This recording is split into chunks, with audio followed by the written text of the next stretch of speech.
Je sors juste d'un espace de danse et j'avais envie de vous partager que la danse a été vraiment une première porte du corps, de présence, et il y a ce thème de la sécurité intérieure qui me vient.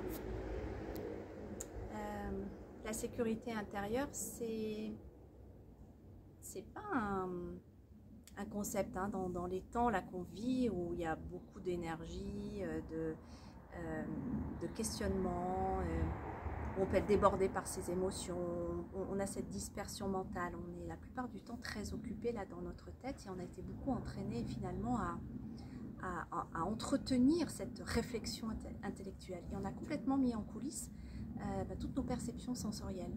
Donc la danse et tout ce que je propose dans l'accompagnement avec le corps, c'est des espaces où on peut aller retrouver, recontacter par nos sens cet espace de sécurité.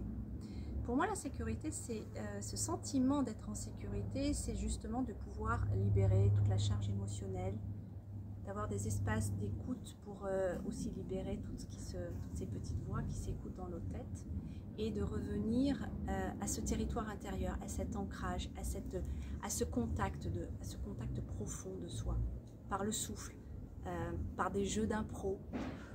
Et c'est ce que je propose aussi dans les dimanches thématiques, dans ces journées où on va aller respirer dans notre maison principale qui est notre corps. Et par des jeux d'improvisation, par des explorations sensorielles, j'invite toute une palette d'exercices ludiques, pratiques et créatifs pour retrouver, recontacter cette tranquillité, cette sécurité. Et c'est l'espace du corps à partir duquel on peut créer véritablement. Donc je vous invite, le prochain dimanche sera le 24 octobre et il y a aussi un dimanche par mois. Donc écrivez-moi, contactez-moi, les inscriptions sont déjà ouvertes et je vous dis à très bientôt.